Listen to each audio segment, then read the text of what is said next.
Hi all, welcome to race 2 of the F120 career with Legend Racing. We are obviously going to get ourselves into the qualifying and obviously the full race, but we're obviously doing a bit of menu work as well, just getting a bit of more kind of idea of the game a little bit more as well, just kind of break things down just to get a bit more detail. We've also going to change up the car, the livery in this episode, as well, go to a black and yellow and changing obviously the overalls, just so you get, as we did mention this in race 1, hopefully you enjoyed that as well. The link for the playlist is always down in the description below, and if you want to check that back just to get an idea. So our upgrade part failed, which is not ideal, but I suppose if we can redo it and it's going to fill your chances zero, I suppose we might as well take advantage of it. But we're going to keep working our way through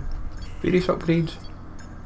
The durability of it, like the upgrades in general, are still going to take a bit of time. They're going to take at least a couple of races to do kind of state that, and our durability is one of the best in the F1 teams out there. So that's what's positive about being a new team, and your durability. That's what we want to pride on, is having good durability, and like it makes a difference, like your wear and tear, because my wear management is not the best. Now we can add a new sponsor in as well for like weekly stuff. This helps for like income, because obviously you want to have a good income coming in, and a lot of them look quite realistic objectives to achieve, but I think duotone is probably the best one to go for, because practice laps is nothing too strenuous. I quite like this black and yellow. We had initially just went to generic. I noticed it was the red, and obviously it doesn't really suit your team colours, so we've got the black and yellow going. Rock up with that. So let me know, folks, in the comments down below what you think of that. Like the alternative, as we said, was the initial yellow and black that we had, but I like this a lot more. This looks really nice. I actually really like this kind of layout, and obviously the livery looks pretty on point. We've got our, obviously add our sponsors accordingly onto the car. Definitely a nice kind of like colour combo, as it were. Definitely quite nice. Obviously got to get TriStar and duotone on where we can, and then obviously once we hit level 5 acclaim, then we can look at another sponsor. Definitely helps out tick a few boxes. Now obviously for like things to work on for activities, not got much time between races, so it's like 1 day or 2 days. But for me personally, I am more of the mindset where I try and not spend too much cash. I'd quite like to build up the cash for now, but I'm mostly focusing on trying to boost up like other elements of the team where I can. Like, yes, the cash spend's not too big a spend, but we'll go with it for now. You want to kind of try to get the balance right. That's kind of the way I want to look at it. Get the balance just right, so that we're making a good spend, and we'll go from there. So we're getting the qualifying, obviously Q1 and Q2, Q3. Bahrain's another one of my strong circuits, and I'm really hoping that with it being a strong circuit, the hope is that I can make Q3. Is maybe a bit ambitious with it obviously being on a hard difficulty. There might still be a bit of play about with the difficulty, folks. If you want me, if you've got feedback on that, is it maybe as hard? Maybe do I maybe need to bump up to like, say, like we're at like 60, 65 just now for AI and driver level, so we might have to go to say 70, 75. But I'm fully aware for quite a few of the circuits, like Vietnam, Sochi, they aren't like really strong circuits for me. Like, I don't really know them as well as I should compared to like these circuits like Bahrain and Australia. I kind of like know the back of my hand. I think most people generally do it. It is when it gets into certain circuits, like everyone, like Monza's like one of my stronger circuits as well, but that's miles away. But for me at the moment, the way I want to look at it as well, if I'm not doing too bad on circuit that I should be quite pacey on, I'll take it. But then obviously for other circuits I'm not as strong, as long as we're consistent.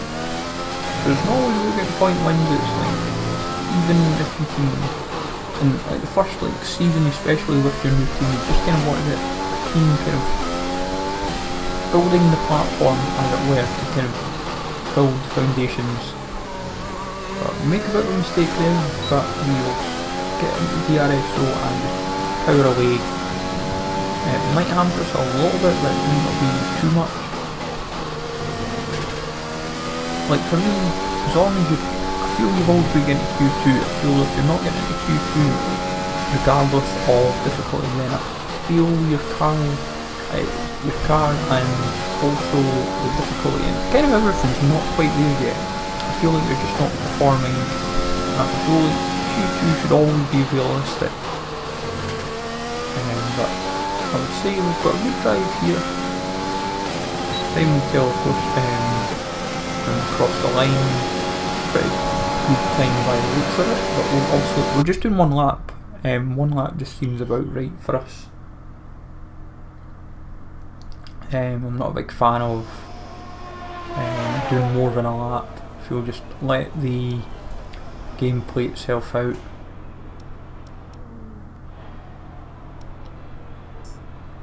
But I would say as well, the big thing that I would say as well, yeah, as we got very good. Correa was unlucky there, just missing out by a couple places there. So Correa's pace is pretty decent as well. He was just unlucky. I think there's a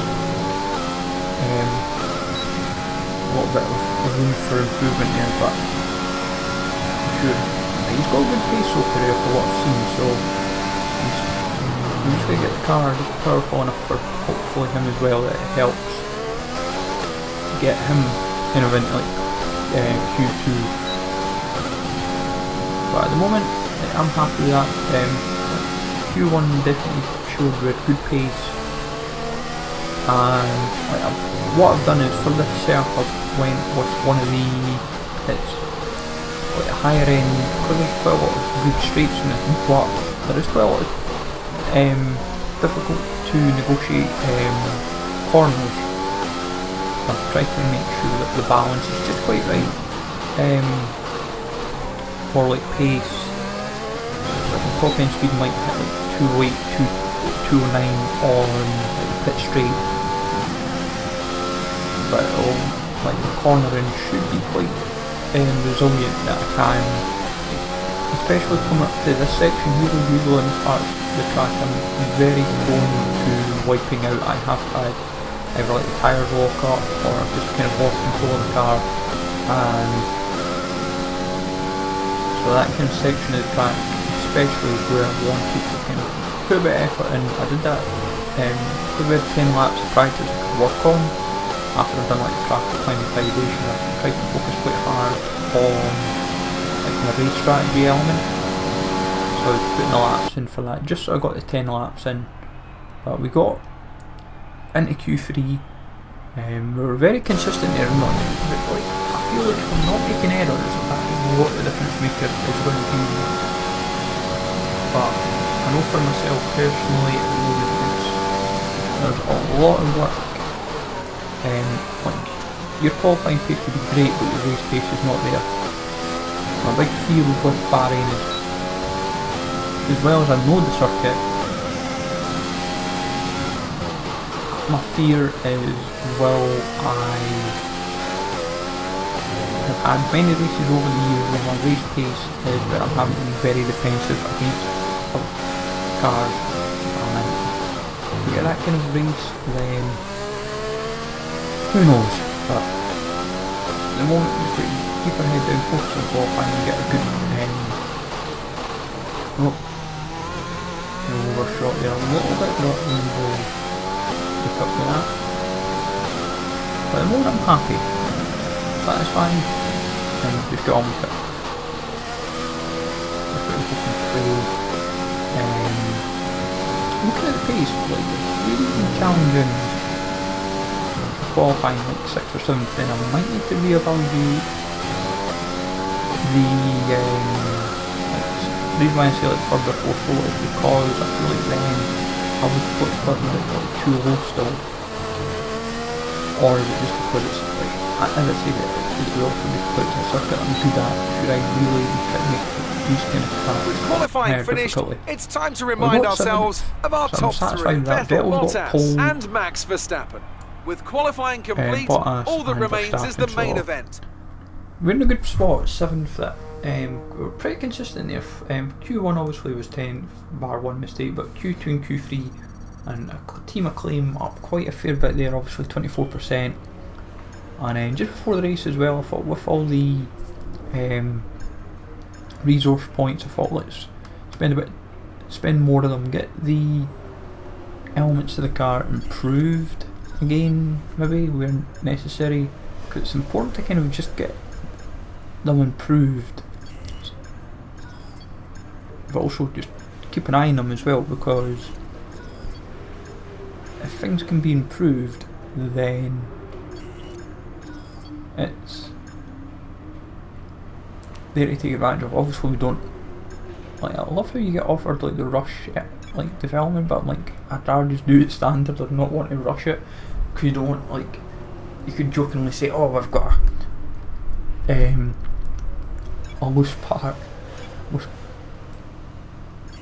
but I'll get them improved and we will go on from there. So we're into race day, folks. Hopefully, as I'll show the stats again just so you get a quick idea on that. The circuit famous for its stunning visuals and thrilling battles for glory. Who will take the spotlight in the Bahrain Grand Prix today? But for me, whatever looks perfect. We go racing today around 3.36 miles of the magnificent Bahrain International Circuit, 15 turns, with 15 corners and 2 good passing opportunities into turns 1 and 4. Keep an eye out for drivers locking the front left tyre into the tricky braking zone of turn 10. It's going to be a good race. I'm feeling quietly confident, but at the same time I am. It's, as I said, when it's back, you could get. And as always, a man with plenty of racing experience joins me in the commentary box. Today it's Anthony Davidson. Tell me, Ant, you're no stranger to surviving the melee of turn 1. So how do you keep out of trouble when there's so much going on around you? There are 3 main things to worry about there, Crofty: positioning, awareness and discipline. Be hard. First, you have to put your car in a bit of space and make sure you have room to react to what the others are doing. Then you have to watch your mirrors and listen to the sounds around you to get a sense of where everyone is. And finally, just don't get too greedy. Just because a gap exists doesn't always mean you should go for it. One big crash. Off the back of a fantastic qualifying session, it's time to see how our starting grid looks for today's race. Good job yesterday from Valtteri Bottas. The fifth starts from pole position, edging out Max Verstappen, who'll start from P2. Looking at the rest of today's grid, we have Hamilton, Albon, Charles Leclerc, Graham, Norris, Sainz, Gasly, and Antonio Giovinazzi, Vettel, Ricciardo, Sergio Perez, and Ocon, Grosjean, Fiat, Kimi Raikkonen, and Juan Manuel Correa, Magnussen, Stroll, Russell, and Nicholas Latifi. And now it's time to head down to the track. The grid in 6, and that just gives us a little bit extra chance here. But race strategy, that is going to be your difference maker. 1 pit stop. Hopefully we pit it well. Like, I'm hoping we nail this right. That's what we're going to come down to. So I feel like 4 lanes, 5 lanes, and we're off. Bahrain, Grand Prix, folks. Let's see how we do. Everyone's all around us over hot and contested. Well, we went in hot early and we've tried to be aggressive and got us in. Fourth,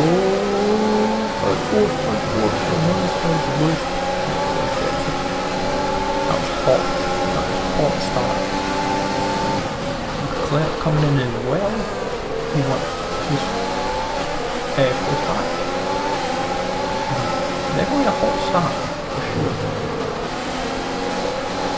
It's good like this for this kind of day. Leclerc. Over in the first lap before we even move.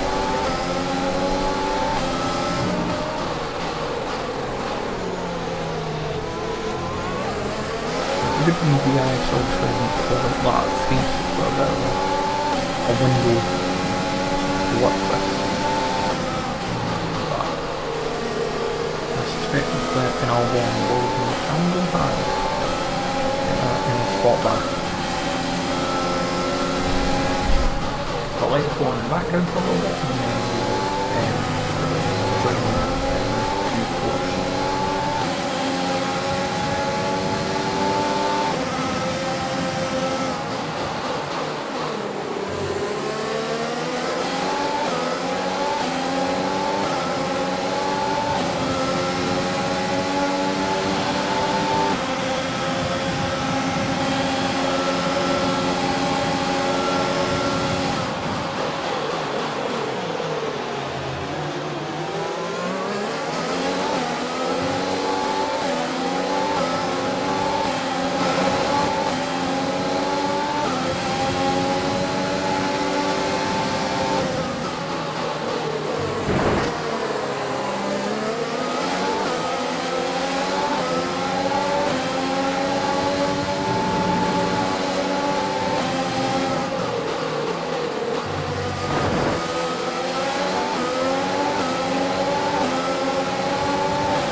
So we've jumped through lap 4, folks, so, where you join us, and we have safety car, and Vettel is out the race. Safe to say, whatever he obviously got the 10 grid penalty for has not paid off big time. Now, we are in a pickle here, because this has been unusually not the best situation. Do I pit, or do I go for it? Do I try and stay in the lead, or stay where I'm sorry even, because I'm not sure how this would play out, if I'm honest. I'm getting asked to change strategy and I'm not sure here, if I'm honest. Right, so Verstappen and Hamilton, right, so everyone's pitting in front of us. We are not. This will either backfire us or it'll play in our favour, so I don't know. Yeah, I'm not sure. Carreras in the pits, and as you can see we're behind the safety car, so I don't think we planned out well. We didn't plan out well at all because we ended up back at the grid. So your strategy was horrific. In the end, that was a horrific strategy. In that situation, I need to learn the pit. I usually don't know what to do in that situation as it is anyway, so we need to aim to work our way through the field and find out can we get a salvage the result. Right away we've took 2 cars already, we're trying to take a TP here as well, gets us up a couple of places, so we can get it. Oh, that could have ended the race there for me and TP, and that was a bit close for comfort. Safe to say this maybe made the race more exciting just because of me mucking up. All because of a bad track. I just went in and there. But I didn't, and take the consequences. Took a defeat there, went on the inside line, you know, the cleanest overtake in the world. An overtake is an overtake. Not getting a warning. Or a yellow flag. So let's see how this goes.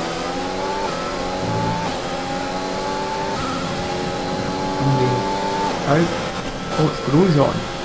Romain Grosjean is out of the race. Looks like a cattle issue maybe, or an engine issue. But he is out the race.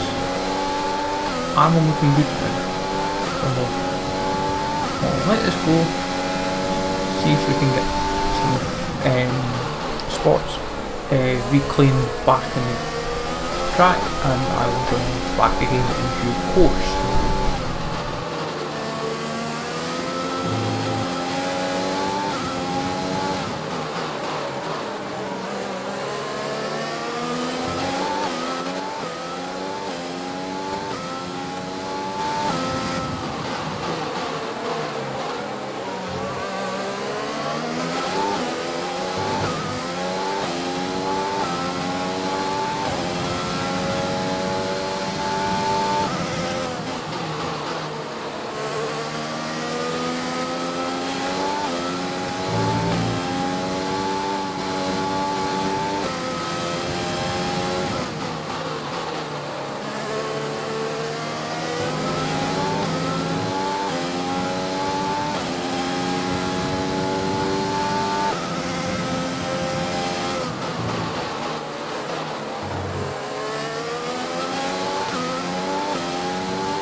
So we're a bit further into lap 10 now, and we've now been able to work up a little bit closer to the cars in front. I think someone in front maybe just doesn't have the pace, and it's like a bit of a gap. If we maybe see initially where it might have been lots of group, but as you can see one between us and it looks like Carreras the front of the queue, but Carreras' pace must not be as quick as everyone else in front. We've just managed to be very good defensively to hold on to 10th. It looks like 10th. Although there was an overtake nearly on him, but he managed to hold it off. But we got a couple of pushes ourselves. So we're doing pretty good at the moment. Oh, a couple more for good measure.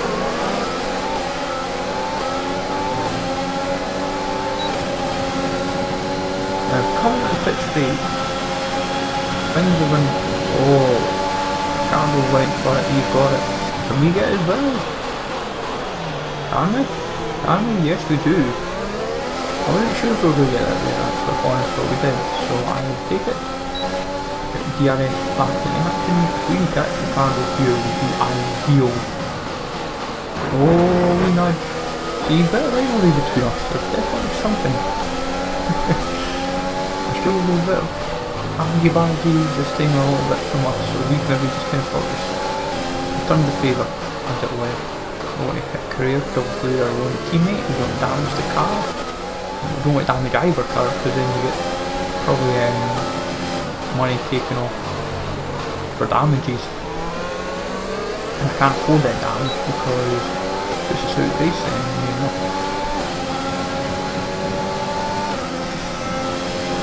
I would say we've got the pace to take Career. It's just when don't go too aggressive to the point of spin out or take out the back end, but at the same time we want to be wise and ensure that I'm keeping up with Ricardo and others behind it, keep them out of contention. We go for it here, we get him, yes we do, maybe not the best time to overtake him, but I'm not kidding. But still kind of kept the spot there, but I think we'll get him here. We've got him this time, we've got him this time. Because we can shut the door here, perfect. We've not tried to put it back, so that's perfect. Looks like Kent could be ours. But we rest on the laurels just yet. Because Career's definitely not going away. Ricardo's definitely coming into it as well. But I would say that if we can just, in the end I would say this is a good point salvage from a bad pit strategy. Well, just a bad strategy in general, bad race strategy. It wasn't inexperienced, that was just a bad strategy. End of. The big concern really could be the fuel.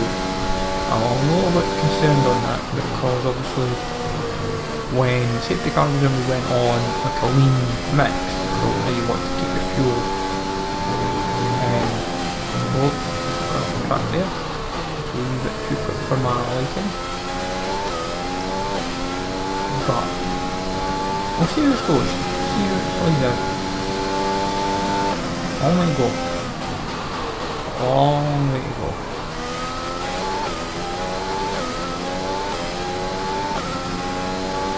Feels like a long way to go.